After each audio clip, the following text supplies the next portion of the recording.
Bienvenidos a la segunda temporada de Contacto Sobrenatural. Empezamos.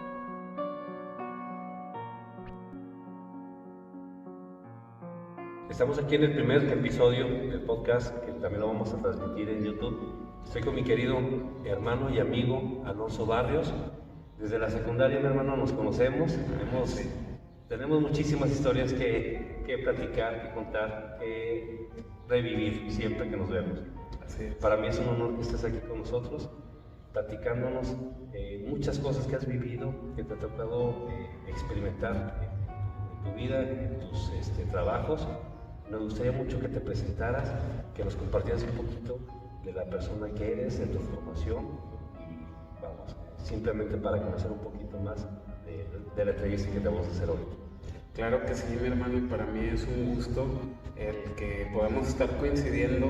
Pues no nos hemos dejado de ver desde aquellos tiempos. Así es. Y ha perdurado nuestra amistad a lo largo del tiempo, desde el 96, 97. Muchos años. Y muy feliz y claro, pues nos ha tocado estar en diferentes espacios, pues ahí desarrollando la cuestión de la cultura aquí en Durango.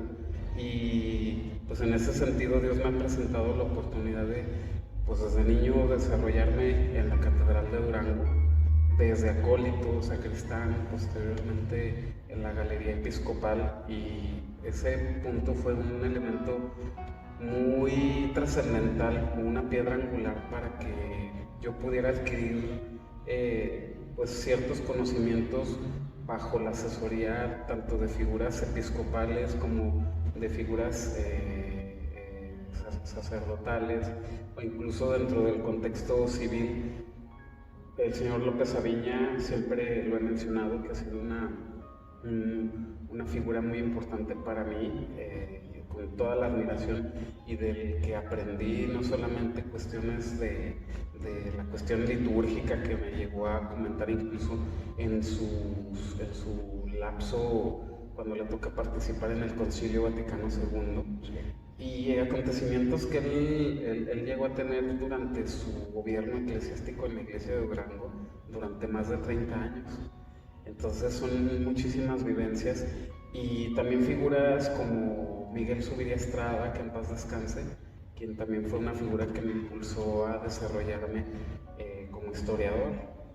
La figura también del doctor Vallebueno, también un gran amigo que me impulsó para desarrollarme en la carrera y poder estudiar en la Universidad Autónoma de Zacatecas, y desde en la propia universidad desarrollarme en los ejes de historia del arte y la investigación.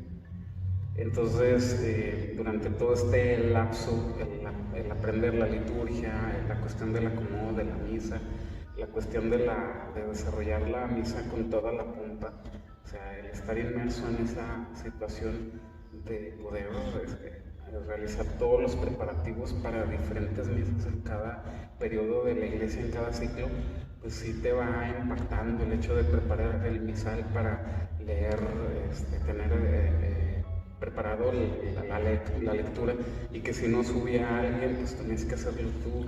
La cuestión de las campanas, y eso te va involucrando con otros templos, y vas apreciando de manera subjetiva, y posteriormente lo ves de manera objetiva cuando vas conviviendo con la arquitectura, cuando vas conviviendo con la orfebrería, con los muebles litúrgicos, y vas identificando qué es cada cosa. Por ello, después de haber estado yo en la Galería Episcopal, me hacen la invitación para estar aquí en el Museo de Arte Funerario Benigno Montoya, y la cuestión de la muerte no había sido exenta a este periodo en el que transcurro en la iglesia, debido a que en la catedral nos tocó hace serían algunos 10 años, la exhumación de los obispos y canónigos que se encontraban en esta estructura funeraria Paraclesion de la catedral. Y pues es una vivencia muy padre, porque después de que desde niño me tocaba ver los cuadros de los obispos colocados en la galería de los obispos, y después verlos ahí con la sotana, en el caso de don Santiago Zuviría y Manzanera, que veo que está su sotana tal cual como está en el cuadro, me lleva a una conclusión, a lo mejor no de manera directa, pero pues conocí a los obispos en persona, ¿no? Así es en vida. Entonces, esas cosas pues no fueron así como que muy exentas a mí, la cuestión de la muerte, el trato con los muertos, pero en su momento yo lo llegué a comentar. Cuando llego aquí en el 2017, pues me doy cuenta de que hay una situación, yo siento un ambiente hostil aquí, y comienzo a tener una serie de sueños que me incomodan. Mi esposa no me dejará mentir, teníamos una situación muy perturbadora que no sabíamos nosotros de dónde procedía, pero en 2 o 3 ocasiones que tuve estos sueños hostiles en los que yo visualizaba en mis sueños una figura que buscaba materializarse de forma humana, pero no era humano en mis sueños, y era amenazador y no se comunicaba con un lenguaje verbal, sino yo comprendía lo que decía. Como emociones. Sí, y él me decía, solamente es cuestión de tiempo para que tú caigas. Sí. Entonces sí me daba cierto temor. Y en esa ocasión que tuve ese sueño, recuerdo que me levanté, eran las 3 de la mañana, todos los sueños coincidieron a las 3 de la mañana, desconozco por qué. Me levanto y volteo a ver a mi esposa y la veo que está con los ojos abiertos.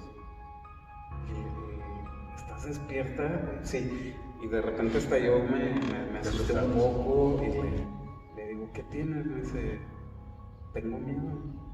Y digo, ¿pero a qué tienes miedo? No sé, tu trabajo me produce un ambiente aquí en la casa, me da miedo. Es decir, que la esencia de todo lo que abarca y es concebido como panteón, algo de este lugar también fue como que ingresó a tu casa, por así decirlo. Yo pudiera estimar, bueno, no pudiera precisarlo, pero el hecho es de que desde que yo empiezo a trabajar aquí, te hablaría de algunas semanas, 2 o 3 semanas, comienzo a sentir esa, pudiéramos decirlo, vibra en mi casa, que no me siento a gusto. O sea, durante el día todo normal, pero llega la noche y en la noche yo no me siento a gusto, no me siento tranquilo, y yo siento que a lo mejor por la cuestión de que una persona llega a invadir un espacio, y sí, me dan a mí un nombramiento para estar aquí al frente del museo, pero yo es cuando concluyo de que también debo de tener alguna atención con las personas que aquí moran, ¿no? Entonces yo tomo la iniciativa de venir a pedir permiso al lugar, y solicito a todas las personas, rezo y comento, tal cual lo menciono, vengo a trabajar, vengo a construir, no a destruir. Vengo de la Catedral de Durango, soy un hombre religioso, católico, creyente en Dios Padre, Hijo, Espíritu Santo. Les pido de favor que me permitan desarrollar mi trabajo, y que de ser posible a estas ánimas puedan apoyarme también a consolidar. Entonces, en ese momento yo adquiero un compromiso, pero justamente cuando sucede eso, descanso, me liberé. Así es. Cambió toda la esencia de después de que me costaba trabajo, lo digo, me costaba trabajo entrar al panteón. Era, yo decía, pero ¿por qué? O sea, yo llegué a entrar a las criptas de la catedral y es un espacio que fungió como recinto funerario desde el siglo XVI y hasta el siglo XIX, y yo en catedral, en plena oscuridad, sin ninguna luz, transitaba yo sin ningún problema. Entonces, aquí, ¿por qué tendría que ser diferente?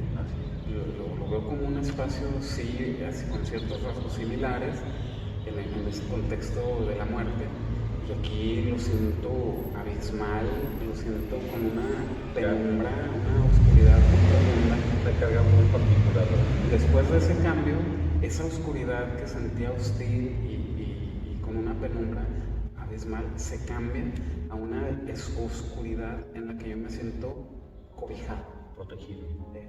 Serán como guardianes, por así decirlo, digo, sin ponerle título, pero esa entidad, como tú dices, cambió radicalmente su forma de hacerte a ti sentir cómodo y protegido cuando era lo inverso. Todo lo contrario.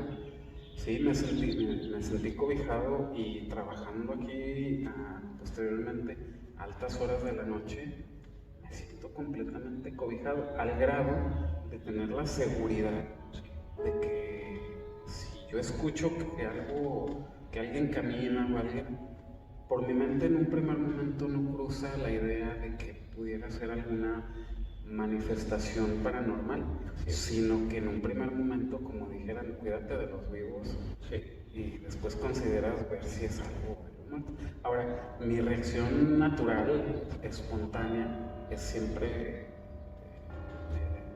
quién es, de qué se trata, quién se metió. Sí, muy analítico. Realmente tú no eres una persona, variablemente de que seas una persona religiosa, no eres una persona que realmente cree tanto en estos fenómenos.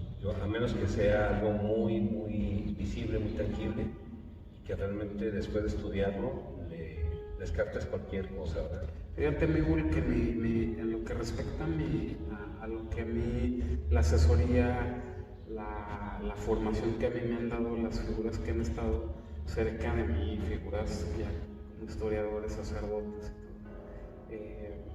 Mi formación me da a cuestiones de carácter empírico dentro de la ciencia historiográfica, completamente empíricos, y dentro de la cuestión religiosa, a mí me indica que las personas que al fallecer van a la gloria de Dios, descansan en paz y en algún momento platicando con algún sacerdote, haciendo alusión a esta cuestión de si existen manifestaciones de personas que hayan fallecido y no alcanzan el descanso, y que sean invocados incluso por cuestiones fuera de algún parámetro pues normal.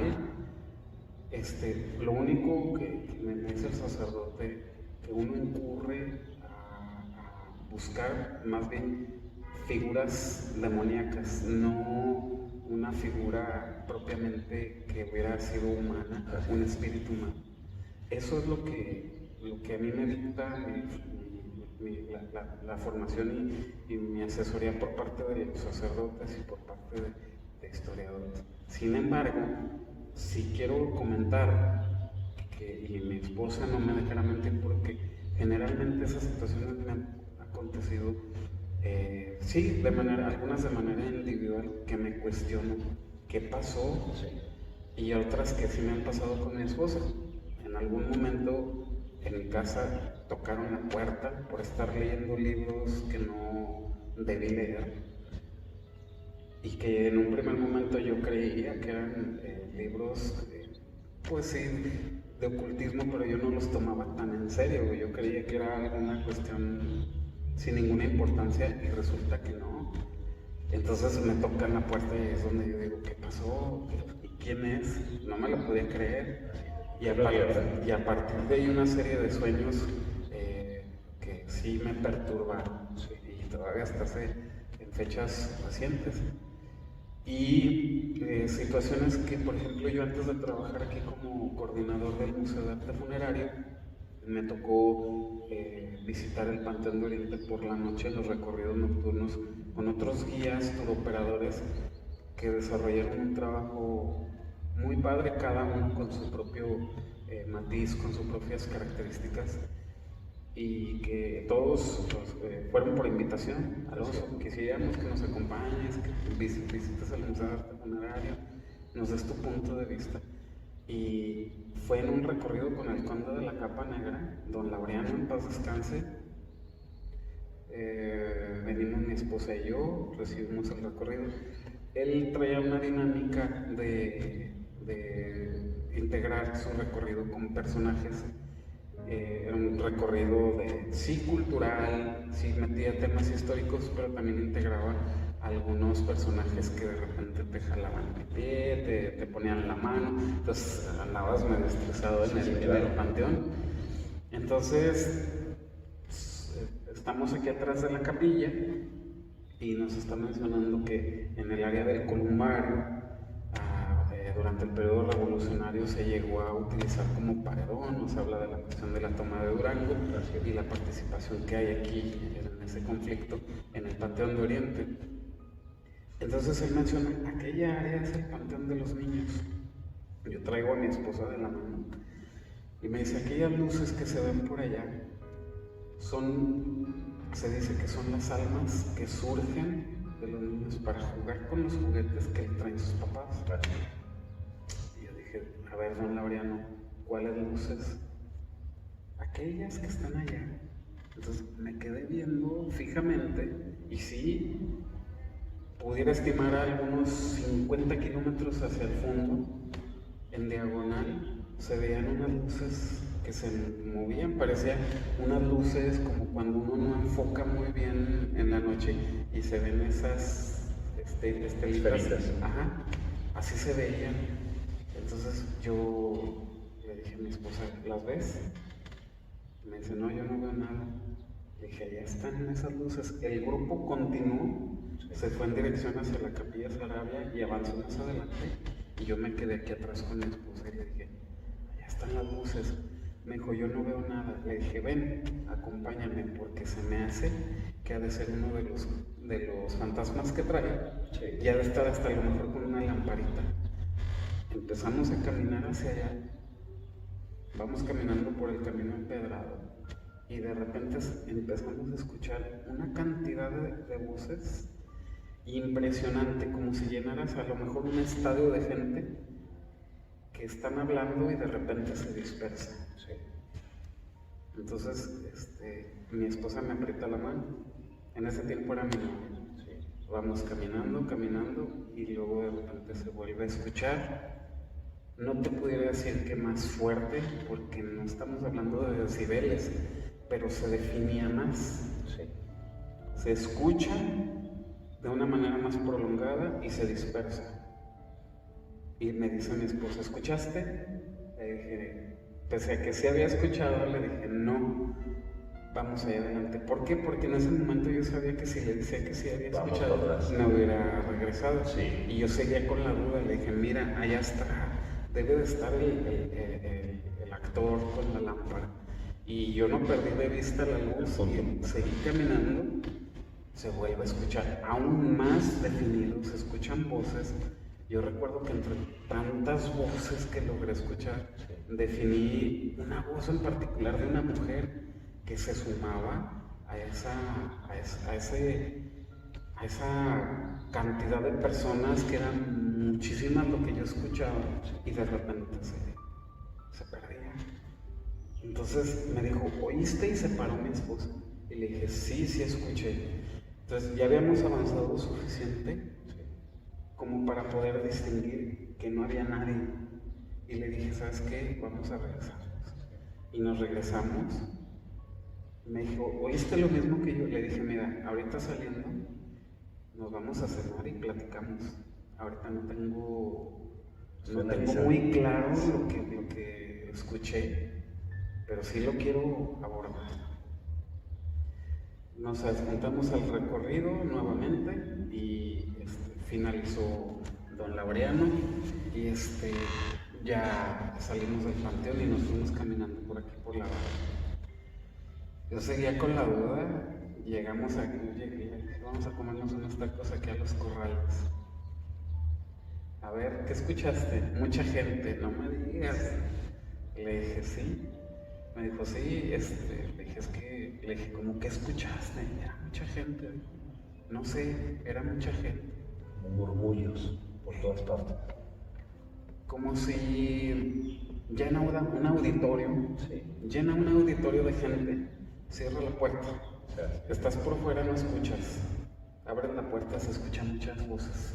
No distingues una en particular.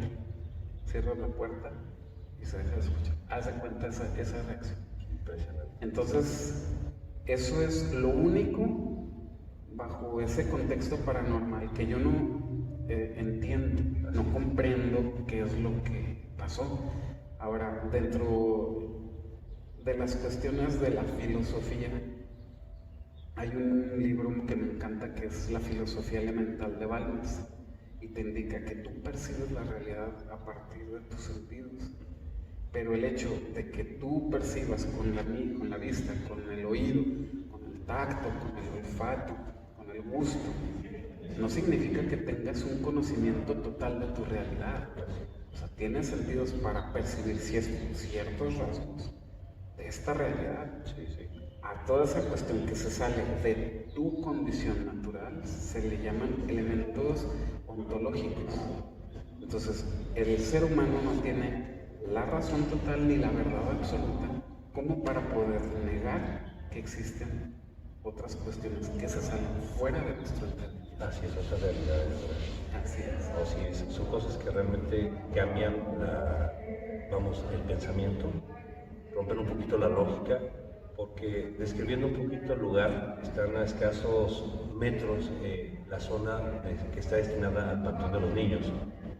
Y ese lugar realmente tiene un sinfín de tumbas. Es un espacio abierto en el cual la calle, que está realmente a 100 o 150 metros más o menos, o 200, no es para que hubiera algún auditorio, algún deportivo. O sea, realmente no podría emitir esa cantidad, como tú dices, de voces de esa manera. Entonces es algo único y particular, ¿verdad? Fuimos muy analíticos en ese sentido, porque después de haber escuchado esto, estuve valorando la cuestión del aire. Sí. O sea, yo iba caminando, sería el aire. No, los árboles estaban quietos. Luego, algún sonido externo. El sonido externo que te da de manera externa es principalmente un ruido ambiental urbano, Sí. principalmente del tránsito vehicular. Así es. No de muchas personas. Exactamente. Ahora, como te digo, escuchar tantas personas es como si abrieras la puerta y la cerraras. Aquí, si escucharas personas, lo identificas, ¿sabes? La sensibilidad de haber percibido esas voces, yo lo siento como si no hubiera sido con mis oídos, Sí. como si hubiera sido otra cosa. O sea, no lo puedo explicar así. Y lo más curioso, yo he atribuido que a lo mejor ese tipo de percepciones las he tenido porque mi esposa tiene mayor sensibilidad a eso.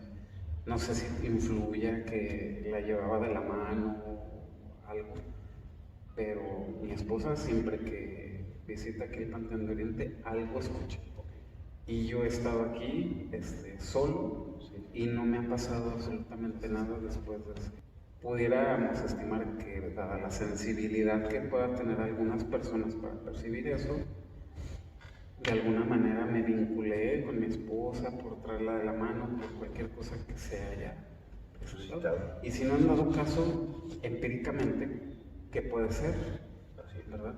Entonces, que hubiera mucha gente aquí adentro, no había gente adentro. Exactamente, porque incluso tú estabas viendo hacia el frente, Sí. y uno, como tú dices, detectaría inmediatamente si hay un grupo de personas, Claro. o alguna grabadora, vamos, o sea, no hay una explicación lógica a eso que tú dices. Lo sentiste, lo sintió tu esposa, Sí. y es algo que, como tú dices, te queda para siempre, esa vivencia única y irrepetible, porque hasta ahorita, de todos los años que tienes aquí trabajando, mi querido Alonso, nunca se ha presentado nuevamente. No, ya no se ha presentado alguna situación paranormal. Algunas cosas han sucedido en alguna ocasión. Por ejemplo, tú estabas presente Sí. cuando escuchamos cómo sonaron la pared de aquí de la capilla. Así es. Y yo no me lo explico porque sonó y fue a estas horas. Así es. sonó como si hubieran golpeado, martillado y de repente nos asomamos y nada. Y buscas tener ese efecto, lo haces con la mano, con una piedra, no te da. ¿Por qué? Porque la capilla está realizada en piedra y parece como si el sonido hubiera sido emitido de adentro y no de afuera. Así es la conclusión que llegamos. Ahorita estamos haciendo esta entrevista justamente aquí en la Capilla Ardiente y como bien nos dijiste puntualmente, salimos inmediatamente, cada quien por cada uno de los lados. Para ver quién había emitido eso. Inmediatamente, así, sonó pum, pum, pum, pum y salimos a dar la vuelta. Sí. De hecho estábamos aquí en la entrada. Sí. Salimos, nos dimos ya nada más la vuelta, fue cuestión de segundos, ni siquiera nos tardaríamos 5 segundos y absolutamente no había nada. Después intentamos replicar, justamente como bien lo dices, a ver si alguien de afuera podía, por medio de un golpe, incluso fuerte, ¿sí? A replicar y es imposible. No te da la fuerza para lograr ese sonido. Que sí, ese sonido se escuchó como si fuera un golpe en la pared, porque dices tú, bueno, a lo mejor así como en la casa, que son muros más delgados, se escucha pum, pum, pum, pero aquí no, estos muros son más gruesos y son de piedra, le pegas y le estás pegando nomás a una piedra y no tiene impacto auditivo. Exactamente, ahí se bloquea. Ahí se bloquea, exactamente. Entonces, esas dos situaciones que yo me acuerde, ha sido de lo único que me ha pasado aquí en el Panteón de Oriente. Ahí la cuestión que también es muy interesante abordar, el hecho de por qué escuchar voces si la voz es un elemento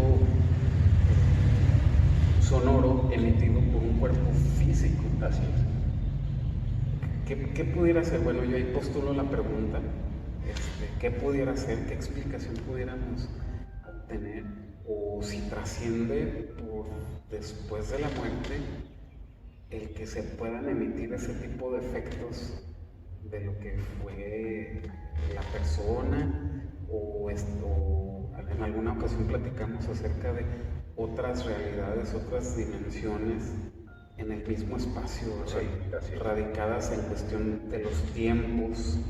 Entonces, ahí son diferentes teorías, ¿no? Pero la pregunta está al aire, a lo mejor será difícil poder aproximar una verdad en torno a esto porque pues nadie ha regresado de la muerte más que el Señor Jesucristo para poder decir esto es lo que sucede, es lo que pasa cuando morimos o si podemos comunicarnos, ¿verdad?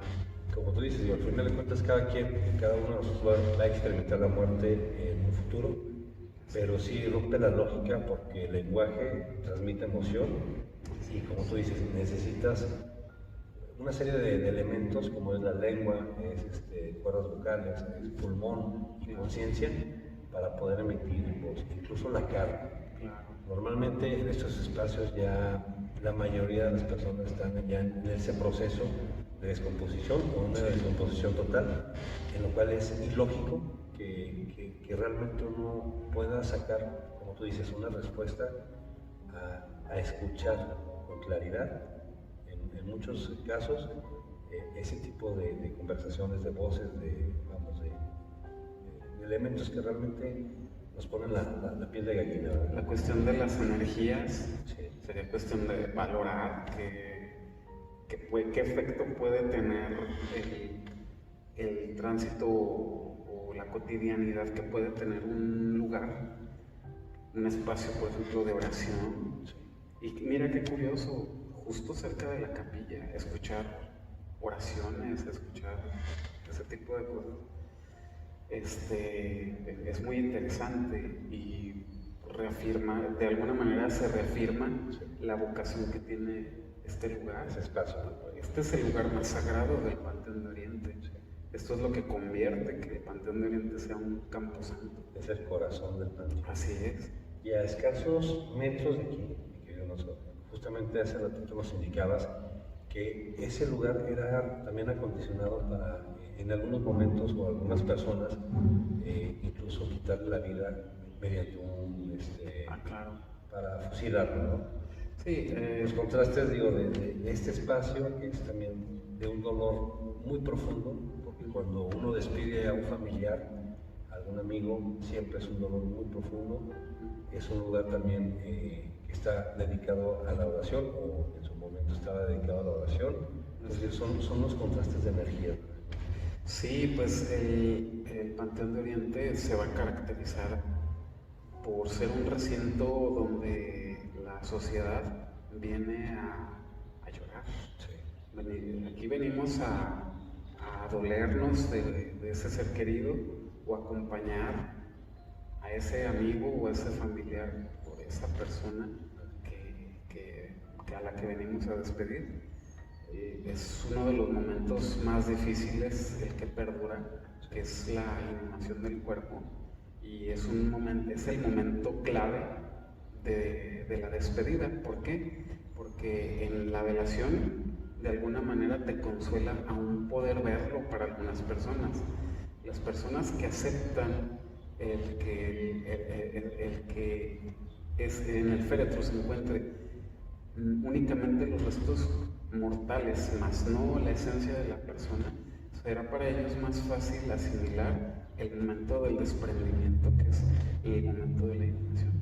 Pero hay personas que se pegan de una manera material completamente, porque pues sí, el cuerpo fungió como ese templo del espíritu y de la esencia.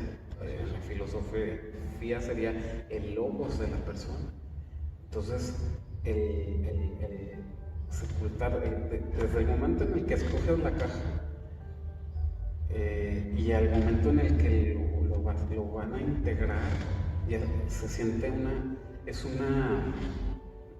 un rechazo, porque si fue una persona demasiado cercana a nosotros, dentro del carácter familiar o incluso como amistad, lo vas a sentir, quieras o no, hasta como una agresión. Sí. Aunque sabes que debe de ser así. Es un proceso natural. Te cuesta aceptar que lo van a bajar a la tierra, y como tú lo visualizas a un vivo, te duele ver como si estuviera muriendo por esa causa. Entonces, por eso es una negación, y por eso en esta cuestión de la cultura de la muerte nos negamos, y nos toca ver a mujeres u hombres desgarrarse en el alma hasta el momento de que agarran la tierra, porque no nos resignamos a aceptar desprendernos. Entonces, en alguna ocasión me tocó escuchar en un sepelio, después de haber sepultado a esa persona, después de que quedó completamente cubierto la fosa, colocada la cruz, hasta lo ve uno como cuando se consolida, pues se consolida prácticamente esa cuestión de la muerte, de ese duelo. Entonces, una persona me dijo: ahí está mi mano, con las lágrimas. Sufriendo. Sí. O sea, ya de alguna manera lo asimilas aunque te cueste. Sí. Hay una cierta dualidad. Entonces, en ese sentido, expongo ese ejemplo. ¿Por qué? Porque a lo largo, desde 1860 y a lo mejor hasta poquito antes, este recinto ha sido testigo de esos acontecimientos en diferentes connotaciones. Es muy diferente el dolor que se vive.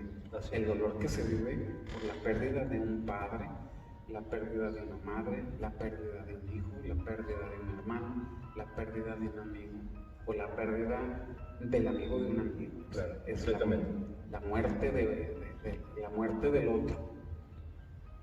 Y de alguna manera nosotros no vivimos esta cuestión, la muerte. ¿Por qué? Porque nuestra existencia los lugares que propiamente son para morir, en su mayoría son los hospitales.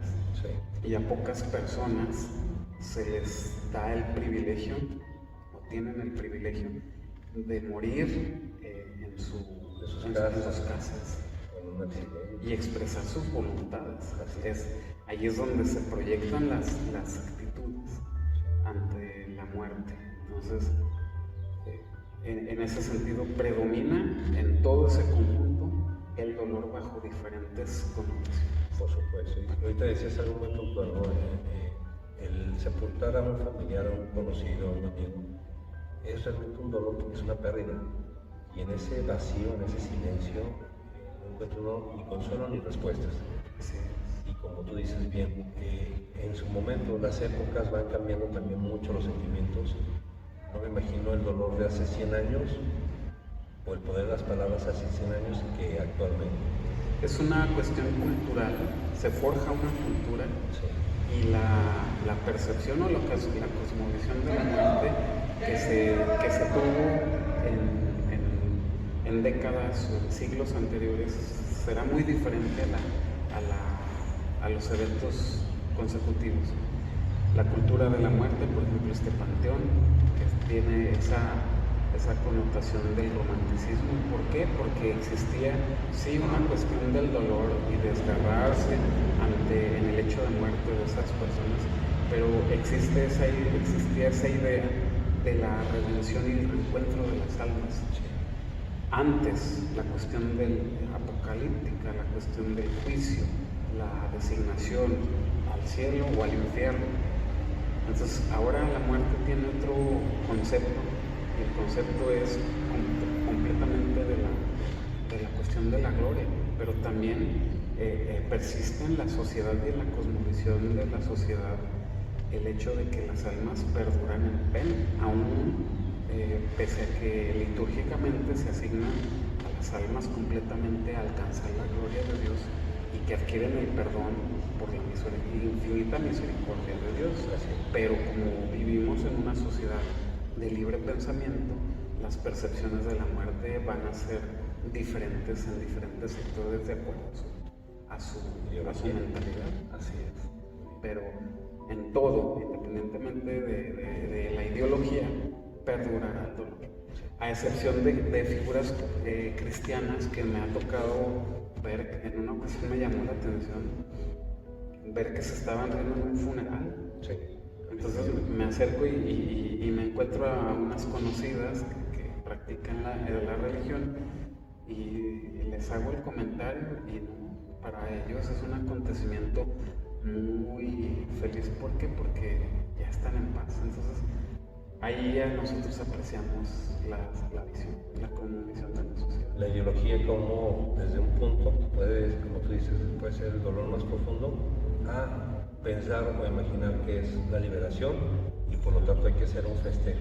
Así es. Yo siento que independientemente de cualquier religión o postura que se busque tomar, nos va a doler desprendernos del apego que tenemos a ese ser querido. Así siempre nos va a costar. Sí, por supuesto. Yo también concuerdo contigo. Como tú dices, siempre hay una persona que va a detonar la peor experiencia de un ser humano, que es despedirse como tú dices, de un ser querido, porque eso ya no tiene retorno. Así es. Entonces, y cuando venimos a los funerales de algún conocido, algún amigo o algún conocido, nos llama la atención ver a veces las fotografías que se colocan para recordar y hacer en las capillas ardientes, recordar, rezarle a la persona. Cuando nosotros llegamos de manera externa y vemos que fue ese niño, que fue esa señora o una señorita a lo mejor muy guapa, ahí es donde nosotros vemos la igualdad en ese parámetro de la muerte, y que no se va a respetar el hecho de que no importa si tienes un año, meses, 80 o más de 100 años, si eres rico, pobre, o ejemplo, mujeres tan hermosas que lamentablemente fallecen y te cuestionas cómo es posible. Claro. Tenía toda la vida por delante, pero independientemente de lo que nosotros hagamos y nos llenemos de diferentes connotaciones de que yo soy tal y yo soy el presidente de México y yo soy quien sea, eso no te vale. Mañana te mueres, hoy te mueres. Así se acaba. Tanto la muerte como el panteón, como tú lo has mencionado de maravilla, tiene los brazos abiertos para recibir a ricos, a pobres, a niños, a ancianos. No hay distinción, ni de tiempo, ni del lugar, ni de los hechos, si tenías salud o no tenías salud. O sea, es algo que llega y es contundente. Sí.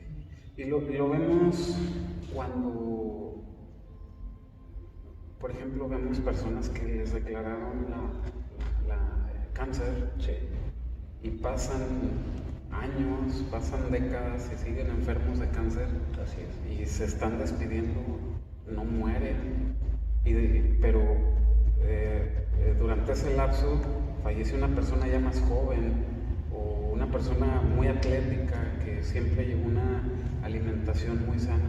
Y lo único a lo que concluye uno es que disfrutes la vida. El instante, el momento. Que te cuides, disfruta la vida, disfruta de todo lo que te presenta este momento tan corto. Y lo único que va a trascender va a ser un elemento que es el amor. El amor hacia todas las personas que se lo puedas profesar. Y eso es lo único que va a perdurar, tanto para ti después de la muerte como en las personas que se lo dejas. Sí, por supuesto, porque los títulos, si eres rico, si eres pobre, hay gente que esos contrastes, ¿no? La gente más rica a lo mejor es la que más odia, y a lo mejor la gente pobre era una persona, como tú dices, muy amable, muy cariñosa, y lo van a recordar por siempre. Como tú hagas sentir a las personas, y esa semilla que uno dejó, por medio de las obras o de la forma de hacerlo sentir, es realmente lo único que esa gente va a recordar de ti. Sí, pues lo que vale es el amor y los valores o las virtudes que uno pueda adquirir en vida para hacerse notar, a lo mejor no de manera directa o objetiva, sino subjetiva. O sea, cuando una persona tiene una calidad de persona completamente humana, de valores, de respeto a todo su entorno, desde lo natural como las cuestiones cotidianas y a las personas, yo creo que esas personas van a tener una valoración que la misma sociedad se las dará, y eso se proyecta en los funerales, desde funerales que están solos, sí, hasta funerales muy concurridos, funerales en los que ya tienen una connotación de carácter político. ¿Por qué? Porque van se concurre, van las personas por quedar bien. Sí, claro. Pero cuando son funerales, cuando realmente hay una valoración de la persona porque se convierte en una figura indispensable, no para la sociedad ni el funcionamiento cotidiano, pero indispensable para ti, en tu corazón, ahí es cuando realmente se ven las personas cercanas. Claro. Por supuesto, digo, aparte como lo acabas de decir, muy puntual, nadie tenemos el tiempo comprado de ninguna manera, nos cuidemos o no nos cuidemos.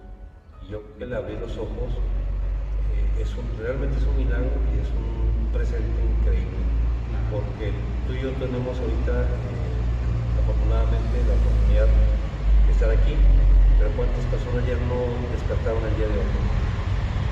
Y como no comprendemos la muerte, pudiéramos estimar que bajo la cuestión de los sentidos y la condición humana, a lo mejor ni cuenta se dieron, ¿verdad? Tal vez sí.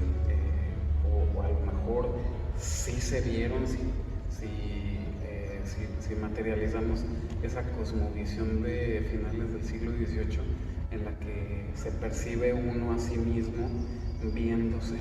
Exactamente, que es algo muy recurrente para la gente que ha estado en línea tan delgadita que es entre la vida y la muerte, que han tenido esa regresión por minutos o por segundos, como tú dices, se ven a sí mismos y a lo mejor en su mente y empiezan a comprender de que algo ya no está tan normal.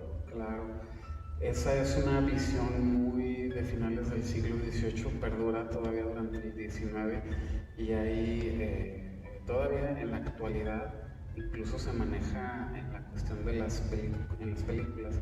Y ese es un sentido muy romántico, el poder percibirse, el poder, esa conclusión que tienen muchas personas que vieron de cerca la muerte y que siempre coinciden en que todos tienen una regresión total de su vida. Platicando con un conocido psicólogo, me comentaba que eso es verdad porque cuando el cuerpo empieza en un proceso de que ya se te está apagando todo el organismo, dice, hay una sustancia que se libera, yo desconozco completamente, cito, él me comentaba que había una sustancia que se liberaba y te empezaba a compensar. Sí. Por eso esa cuestión de esas personas que están desahuciadas y están en las últimas horas de su vida y empiezan a ver al abuelito o empiezan a ver a los padres que ya se fueron hace años. Sus primeros recuerdos, ¿verdad? Y están platicando con ellos de repente. Sí. En alguna, por ejemplo, a mí me tocó estar cuando el padre Lencho estaba muy enfermo y estaba en su cama y él estaba adorando al Santísimo todavía a punto de morir. Entonces se empiezan a manifestar en tu cerebro, en tu mente, esas cosas que tú valorabas en tus momentos más gloriosos, los momentos más gloriosos de tu vida. Lo interesante es ver, no sé si radica en cuestión de la conciencia o en que hay personas que tienen otro tipo de, por ejemplo, me ha tocado escuchar de personas que ven muchas hormigas. Sí. O, oye, ¿por qué hay tantos changos? Quítate ese chango, así. ¿Por qué, verdad? Si se supone que tiene que ser gratificante. Entonces, es todo un proceso y la tanatología, que es lo pudiéramos determinar como una ciencia que está muy ligada a la psicología y a la filosofía, se integran de alguna manera para poder brindar no solamente esa cuestión de la paz, aceptar las cosas, aceptar a la muerte, vivir el duelo tanto como experiencia propia en primera persona o como en segunda persona. Entonces, pero la tanatología todavía está dando sus pininos para poder brindar un servicio, siento yo, aún más completo, porque el tema de la muerte es un camino enorme, infinito. Hablar de la muerte es infinito. Bien, mi querido Ronaldo. ¿Qué te parece si hacemos una pequeña pausa, mi hermano? Y ahorita contestamos algunas preguntitas. Claro. Porque este tema de verdad da para muchísimo y realmente escuchar y saber lo que tú opinas es sumamente interesante. Muchas gracias, Víctor. Claro que sí. Hay cosas que nos cambian completamente a través de los demás, ¿verdad? Y cada quien que experimente su propia muerte va a ser algo único, ¿no? Sí. De verdad. Como dices, las condiciones en las cuales uno piensa que va a morir, hay que descartarlas porque nunca me he dado cuenta que la vida nunca tiene una línea recta. ¿Sí sabes? Yo por eso me encanta y adopto mucho la frase que se coloca aquí en el monumento de Contreras. Sí. Y es una frase de San Pablo. Y dice, ahí está en la epigrafía, dice, mi vivir es Cristo, el morir mi ganancia. O sea, está bien fregona esa frase porque te implica que por tu fe en Cristo no morirás. Exactamente. Las condiciones es lo de menos. La meta es estar con él. Hay un tema que, por ejemplo,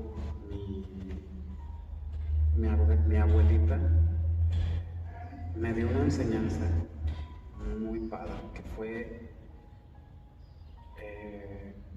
no sé si ya presentiría ella o qué onda, pero dijo, me acuerdo que se quedó pensando, dijo, ha de ser así morir. Y yo digo, ¿por qué ahorita?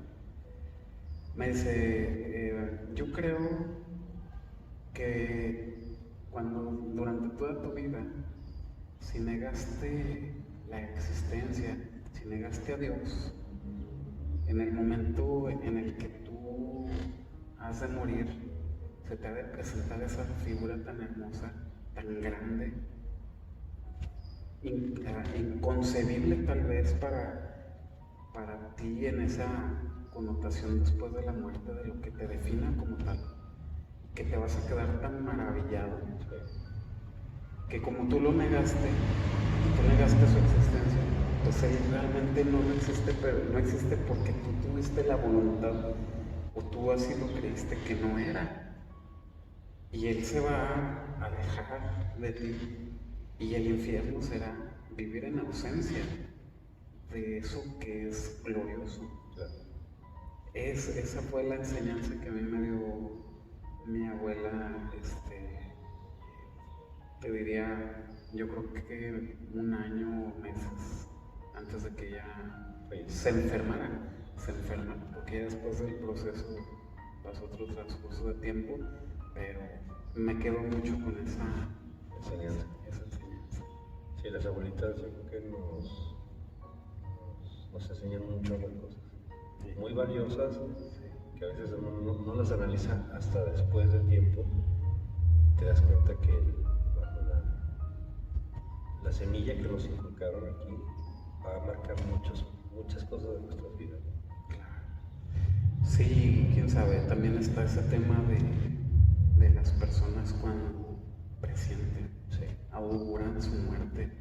Eso es algo muy interesante que se habrá presentado en personas con una condición, con salud íntegra, y auguran su muerte y mueren. Por accidente o porque de repente les da un infarto. Tengo una historia y toda la familia la conoce, de mi bisabuelo, que él muchísimos años antes, por medio de la astrología, él dijo qué días iba a morir. Fuera uno digo, a lo mejor pensaría que es ya se empiezan a como empapar de eso y se cuestionan. Vino la enfermedad, vino el cáncer, y el día que él pronosticó, ese día se murió. Y yo creo que ya no tenía ni noción de qué día era.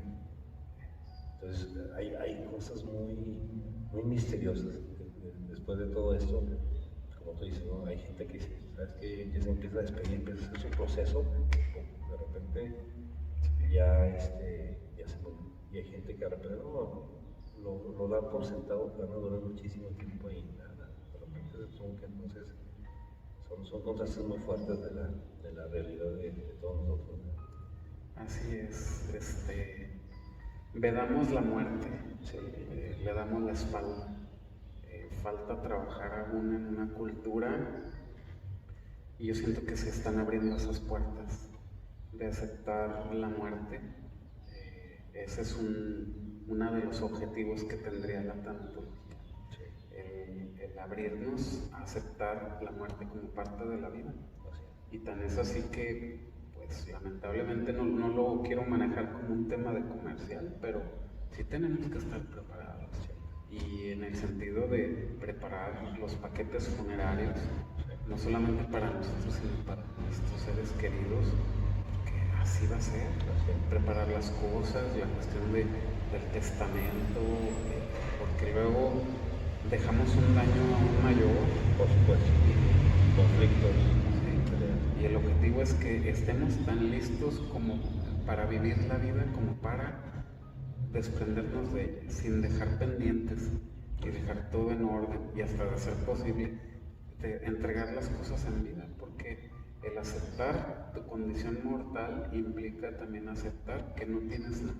Así es. Realmente no poseemos nada, ni siquiera esto. Sí, por supuesto.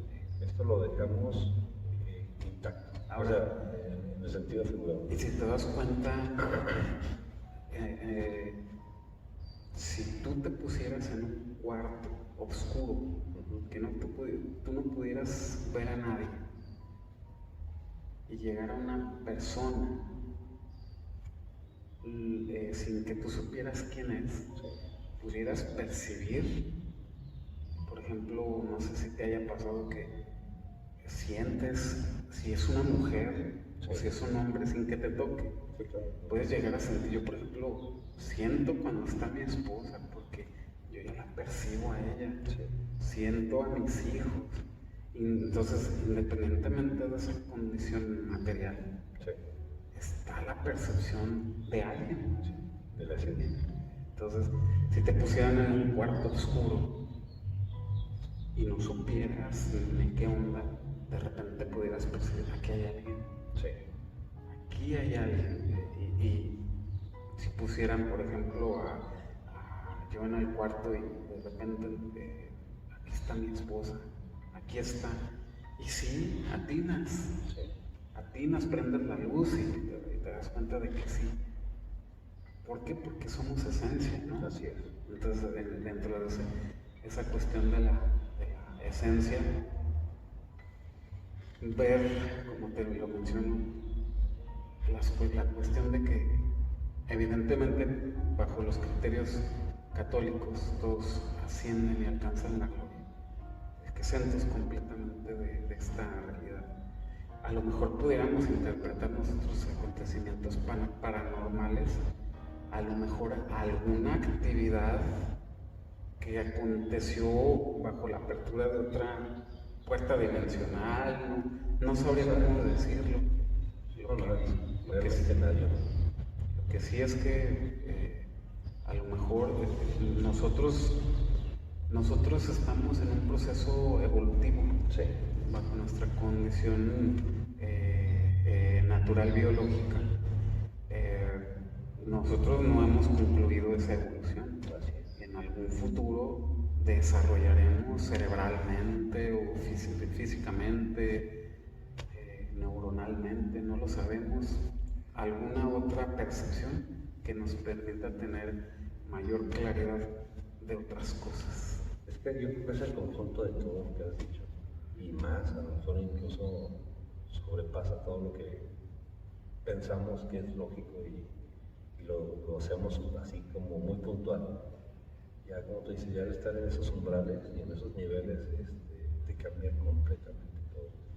La cuestión de la muerte, nos negamos, que vemos todo bajo una cosmovisión materialista, pero a lo mejor si vemos la muerte como una necesidad para alcanzar la verdad, a lo mejor sería otra cuestión, ¿no? ¿Por qué?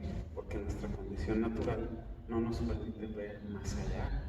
A lo mejor después de la muerte podemos percibir en ese logos post-mortem la totalidad de la verdad, y la verdad pues es todo en sí, ¿verdad?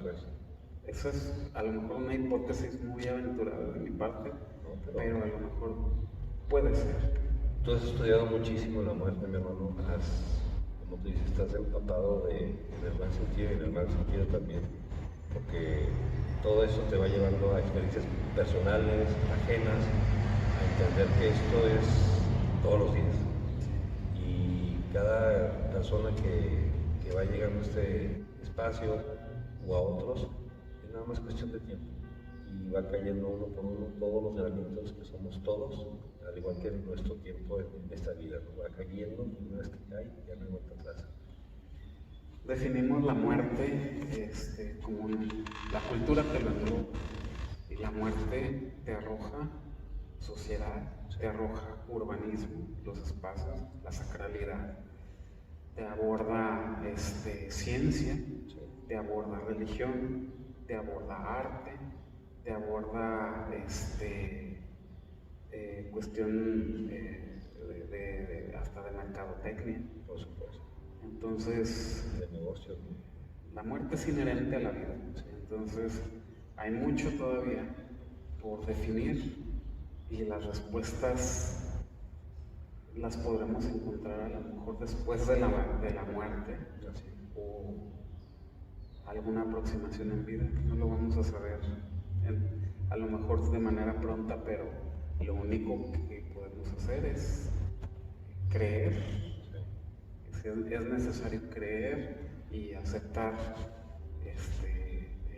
ese acontecimiento que es muy natural.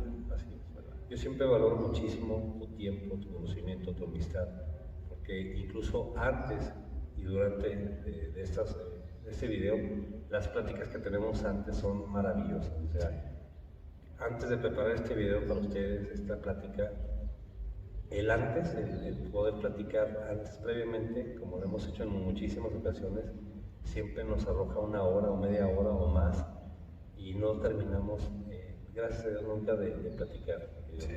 Entonces, para mí es un honor, de verdad, siempre escucharte, aprender, que las personas también puedan escucharte y de ahí sacar ideas que a lo mejor nunca se les han ocurrido, con el fin de enriquecer un poquito más nuestra visión. Yo te tengo algunas preguntitas muy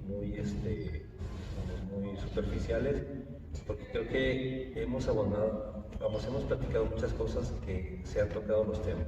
Estamos en una frecuencia muy similar, y algo, por cierto, para ti, te lo digo así con todo el corazón. ¿Tú crees que una persona que ya falleció tenga conciencia después de la muerte?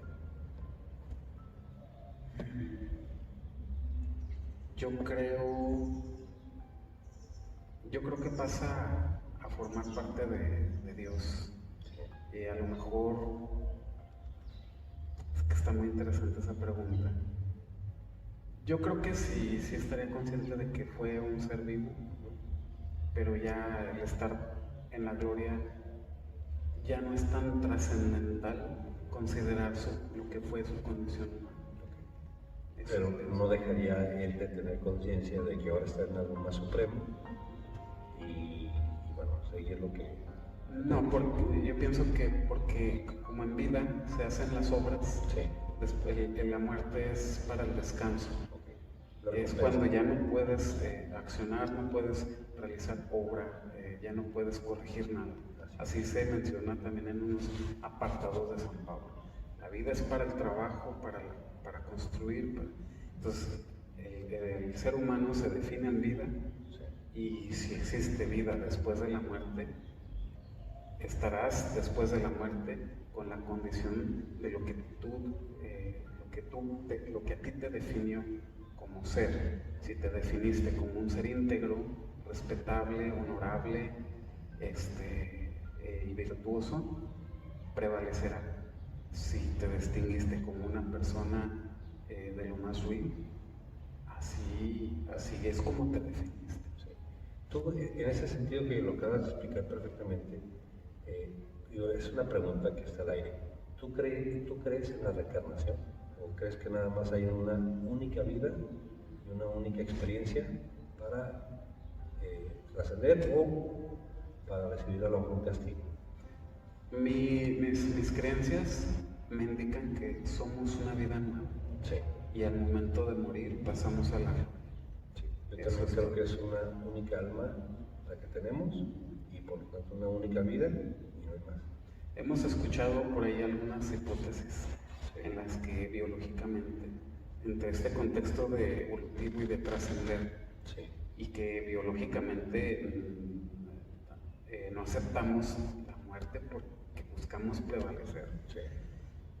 Así que te falta el aire, inmediatamente buscas. Entonces lo mismo sucede, a lo largo de nuestra vida, pero estamos sujetos a un proceso. Ese proceso, desde nuestra concepción hasta los últimos momentos de nuestra vida, se llama tanatomorfosis. Entonces, bajo esta cuestión, escuchamos que al querer el ser humano persistir y no poder lograr la inmortalidad, la buscaría a través de una información genética que se transmite. Entonces, vemos ahí cuestiones de que nace un bebé y mira exactamente a su tatarabuelo, igualito Entonces, ¿cómo pudiéramos asegurar, viéndolo independientemente de la cuestión religiosa, cómo pudiéramos asegurar que es él porque transmitió su genética, Así es. pero no su conciencia? Así es. Entonces, en ese sentido, si lo vemos desde ese punto de vista, ¿qué nos pudiera asegurar que en algún futuro, bajo ese proceso evolutivo, pueda persistir en que más adelante podamos regresar de manera íntegra, trasladando nuestra conciencia? El conocimiento que ya está adherido en el ADN. Pues lo vemos como los animales evolucionan y desarrollan cualidades físicas para poder subsistir a su ambiente. Entonces, este es nuestro ambiente, la muerte nos limita. A lo mejor poder, nuestra condición evolutiva nos va a permitir transmutar. Por supuesto. Aparte, en un proceso muy definido, como tú dices, cuando un hombre y una mujer conciben un bebé, en ese momento, todo lo que tú has vivido hasta ese momento, tus experiencias, tu alimentación, toda esa carga genética va a ese nuevo ser. Pero anterior a eso, traes toda la carga genética de toda la gente que también en su momento atrás. Entonces, estamos hablando de una información muy grande, muy vasta, ¿no? Seguimos en el mismo sentido de que no hemos acabado de conocernos. Así es. Bueno, otra de las preguntas que te quiero mencionar es, ¿tú crees en los demonios, hermano? Y como tales, ¿esas entidades pudieran estar aquí en la Tierra o convivir con ciertas personas? Sí creo. Sí creo que esas figuras pueden radicar en un primer momento, sí, a lo mejor bajo una connotación. La Iglesia ha reconocido la posesión en las personas. Desconozco cuáles sean los parámetros que impliquen para establecer el juicio de que realmente una persona está poseída, pero sé de que es un proceso un poco exhaustivo, puede llegar a ser largo,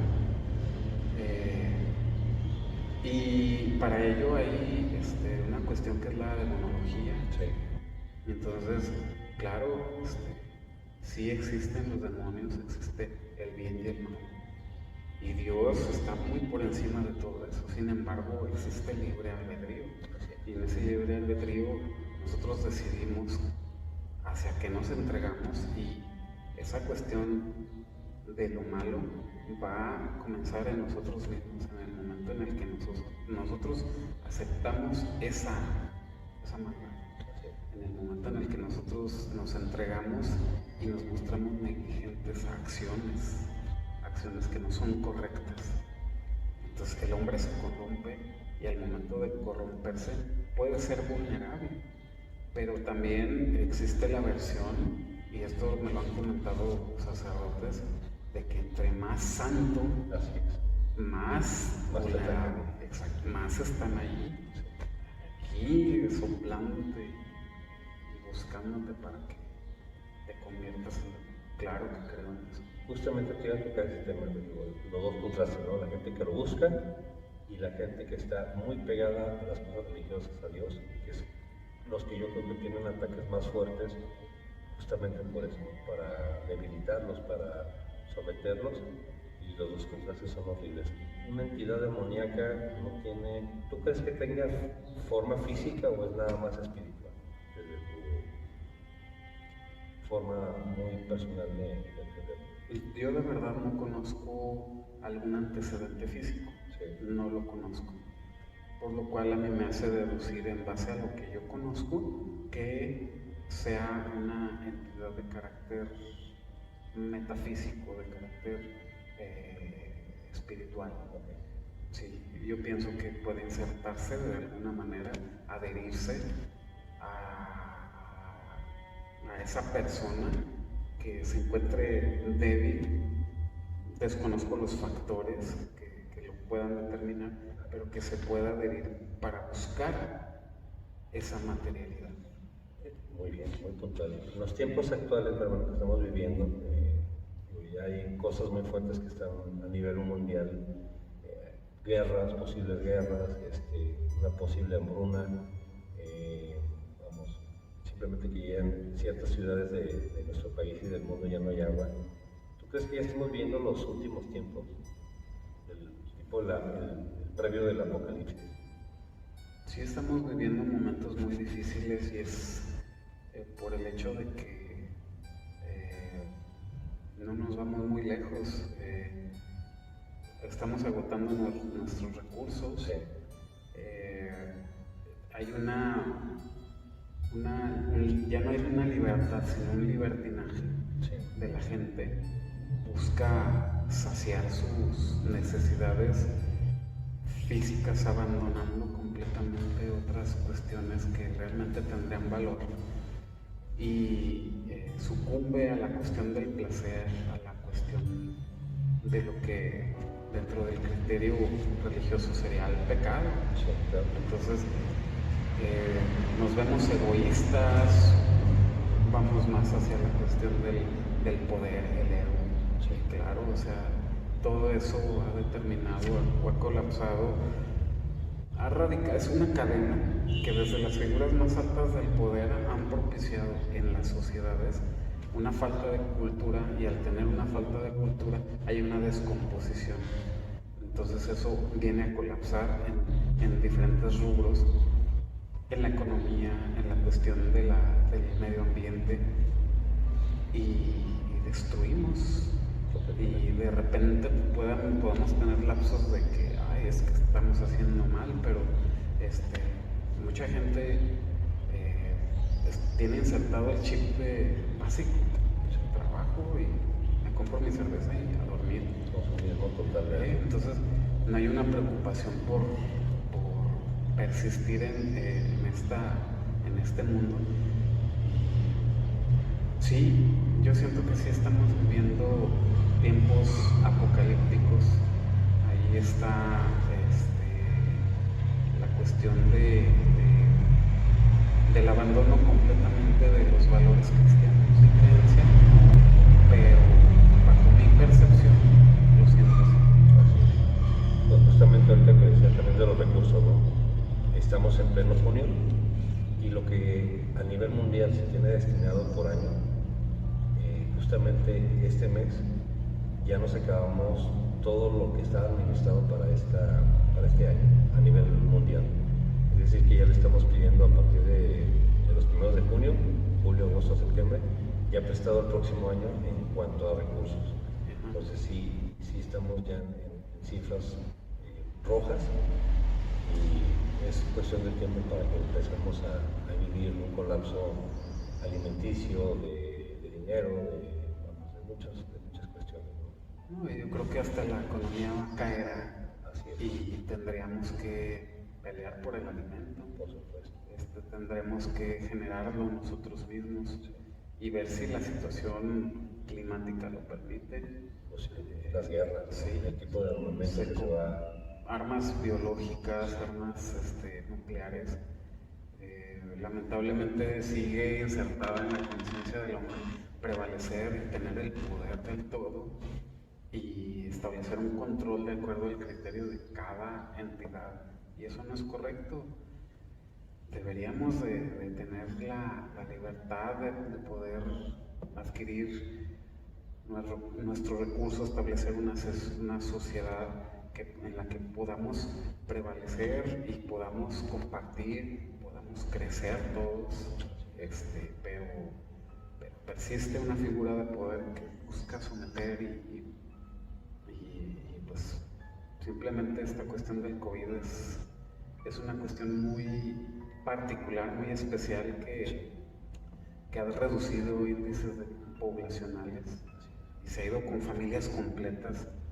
No es una cuestión de casualidad, no lo es. Pero así como también, como bien lo mencionó, mucha gente a raíz de esta pandemia que sigue y va a seguir, se llevan muchas personas también, están naciendo más. Entonces va a tener que en algún punto existir algo más poderoso en cuanto cuanto a enfermedades, en cuanto a guerras, para realmente reducir drásticamente la población y que esas condiciones no afecten también el entorno y el medio ambiente como sería una guerra nuclear. Ahí lo interesante sería ver la posibilidad de que pueda ser generosa la ciencia para poder obtener materiales o herramientas que si el agua ya no existe, poder generarla nosotros mismos y ser autosustentables. Sí, la capacidad del hombre es muy grande, sí. Y creo que ya han tenido o tienen ahorita muchos métodos para estar explotando nada más una sola vía. Hermano, una pregunta más. Tengo muchísimas, sabes que yo adoro y atesoro muchísimo tu tiempo, tu plática, pero yo para ir también cerrando este primer bloque, esperemos que en la segunda oportunidad que nos hagas el honor de hacer una entrevista, de platicar contigo, de que la gente realmente se va a encantar con lo que va a escuchar hoy. Si tú crees en un espíritu que anda penando, ¿cuál sería la forma de ayudar? ¿Cuál tú crees que sería en tu forma de interactuar con esa presencia? ¿Cómo lo podrías ayudar? Okay. En lo que a mí respecta, a través del rosario, rezando por las ánimas, ese sería. Por ello tengo devoción a Nuestra Señora del Carmen. Y con ella pues el rosario es para que, gracias al privilegio sabatino, Nuestra Señora del Carmen pueda liberar pronto del purgatorio a esas personas que todavía tienen algo que cumplir. Así es. Entonces esa sería mi manera, a través del rosario. Ella se convierte, para la gente que está escuchando esto, como abogada e intercepción del hombre ante Dios. Así es. Ella es un camino también para llegar a Dios. Que los lamentos, los clamos, la justicia, la misericordia lleguen al corazón directamente de Dios. Dios sí se convierte en una abogada de nosotros. Así es. Aquí, por ejemplo, en ese sentido, si no me toca percibir a mí esos eventos paranormales o situaciones, yo de cualquier forma rezo aquí mi rosario a Nuestra Señora del Carmen y para que libere a todas las almas del panteón de Dios. Ese es un regalo que todos los viernes lo haces para todas las almas. Yo sigo contigo también cuando ingreso en este panteón, en este recinto, siempre hacer una oración en silencio por las almas que están aquí y que todos los días, al final de cuentas, siempre se van sumando a todas las personas que ya descansan o pensamos que ya descansan. Tan es así que se han perdido los valores que ¿cuántas personas has visto que entran al Panteón de Oriente y se persiguen? Ya es más, usan más el cubrebocas, que como tú dices, no hacer una forma de respeto, podrían ser también de otra religión y hacer un gesto en base a su religión o a sus creencias, pero como tú dices, la mayoría de los ciudadanos aquí en Durango son completamente católicos, es lo que creemos, y aún así la mayoría ya no entran con esa percepción. Aquí, por ejemplo, de entrada recibe la capilla ardiente, ya está así de eso, porque es un camposanto, pero perdura una función de carácter administrativo. Pero ahí es tangible esa pérdida del valor. Por supuesto. Por eso sí reafirmo y confirmo que sí hay una cuestión apocalíptica, porque en algún momento se ha mencionado que llegará el punto en el que pocos seres creen. Digo, es como el preámbulo, ¿verdad? Porque esto no se acaba tan rápido,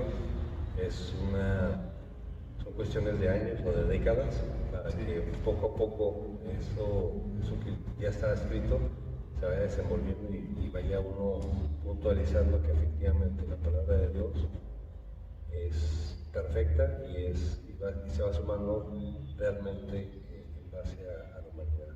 a los acontecimientos. Así será y pues bueno,